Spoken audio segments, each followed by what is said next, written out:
जलने वाले का मुंह काला। हम इसमें ला रहे हैं कुछ फनी न्यूज़ ताकि हम आपको हंसा सकें। अगर हमारी वीडियो देखकर आपको हंसी आए तो ठीक है, वरना हंसने के लिए गुदगुदी का इस्तेमाल करें। अगर हमारी वीडियो अच्छी लगे तो सब्सक्राइब करें, अगर अच्छी ना लगे तो भी सब्सक्राइब करें। हमारा दिल रखने के लिए शुक्रिया।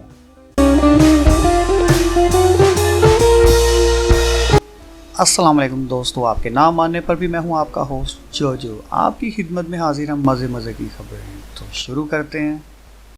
पेट्रोल की कीमत में एक बार फिर इजाफा। एक तरफ पेट्रोल की बढ़ती हुई कीमत और दूसरी तरफ गरीब की गुर्बत। वजीर आजम ने नोटिस ले लिया। गरीब की सहूलत के लिए सड़क पर किलोमीटर छोटे करने का फैसला।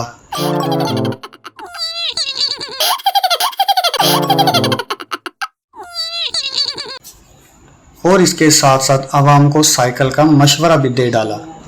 कहा गाड़ी और बाइक छोड़ो और साइकिल ले लो। साइकिल चलाने से सेहत और बचत दोनों साथ साथ।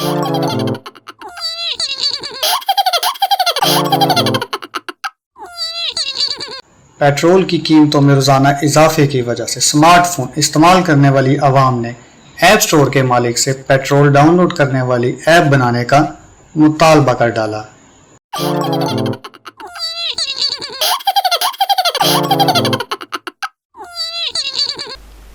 मेरा कंटेंट पसंद करने का बहुत शुक्रिया। अगर मज़ीद अच्छा कंटेंट देखना चाहते हैं तो प्लीज़ लाइक करें, शेयर करें, सब्सक्राइब करें।